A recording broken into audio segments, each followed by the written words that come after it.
So today we're in the Book of Mormon, Book of Mosiah, chapter 21, and we've already read up to verse 19, which is an intense kind of story about the Nephites going through the trials that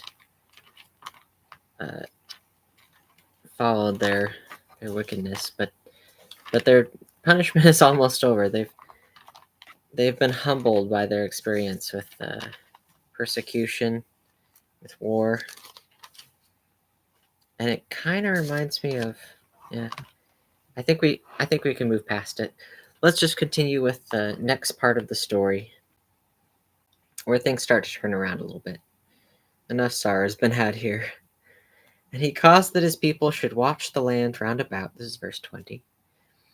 That by some means they might take those priests that fled into the wilderness, who had stolen the daughters of the Lamanites, and that had caused such a great destruction to come upon them. For they were desirous to take them, that they might punish them. For they had come into the land of Nephi by night, and carried off their grain and many of their precious things. Therefore they laid wait for them. And it came to pass that there was no more disturbance between the Lamanites and the people of Limhi, even until the time that Ammon and his brethren came into the land.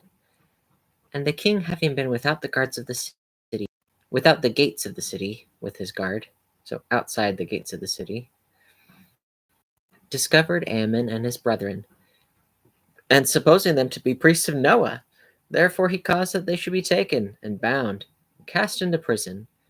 And had they been the priests of Noah, he would have caused that they should be put to death. But when he found that they were not, but that they were his brethren, and had come from the land of Zarahemla, he was filled with exceedingly great joy. Now King Limhi had sent, previous to the coming of Ammon, a small number of men to search for the land of Zarahemla. But they could not find it, and they were lost in the wilderness. Nevertheless, they did find a land which had been peopled, yea, a land which was covered with dry bones, yea, a land which had been peopled, and which had been destroyed. And they, having supposed it to be the land of Zarahemla, returned to the land of Nephi, having arrived in the borders of the land not many days before the coming of Ammon. And they brought a record with them, even a record of the people whose bones they had found, and it was engraven on plates of ore. Oh yeah, I didn't realize they thought it was the land of Zarahemla. So they thought that their brethren were destroyed somehow. But it turns out that what they found was the Jaredite land, I think. So they brought a record with them on plates of ore. And we're going to see that later translated as the Book of Ether. So, very exciting discovery. But they didn't find what they were looking for, which was the land of Zarahemla. And now Limhi was again filled with joy on learning from the mouth of Ammon that King Mosiah had a gift from God, whereby he could interpret such engravings. Yea, and Ammon also did rejoice. Yet Ammon and his brethren were filled with sorrow, because so many of their brethren had been slain.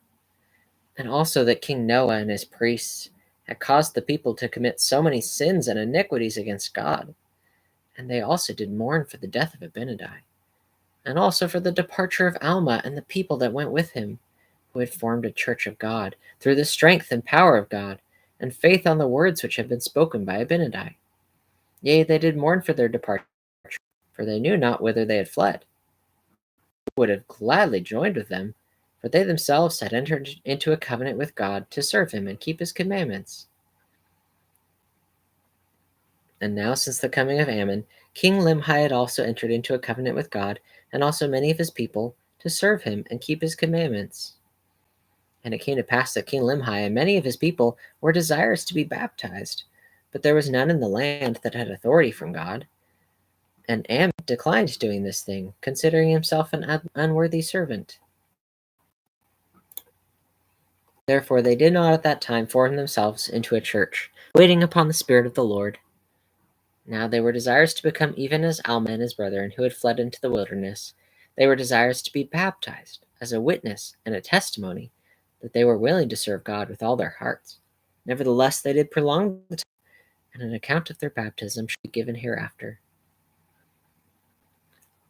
This is really interesting.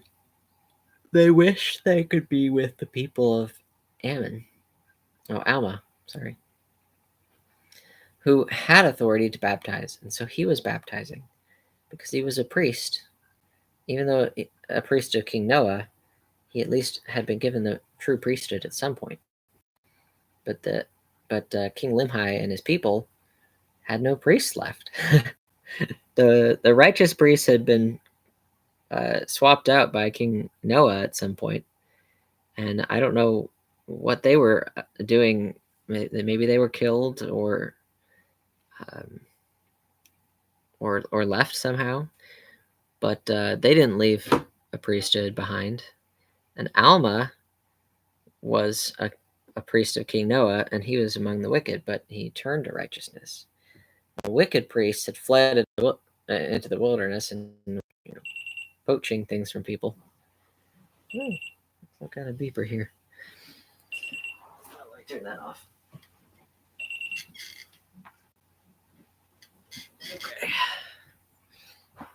Okay. But they'd made a covenant even without baptism with God. So they'd basically made a promise on their own, saying, "We will keep your commandments, God. We want to be baptized. Without authority, we can't be baptized, but we will make the promise. On our end, we're going to keep it." And God promises to make it possible. When we put up our end of the deal, it's not like God to say, "Well, no, the circumstances don't allow it." Make a way for us to find the true baptism, the covenant connection with God that comes through the priesthood.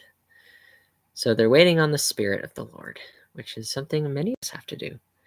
Wait for the Spirit, wait for God to direct us when we want to do a righteous deed or work.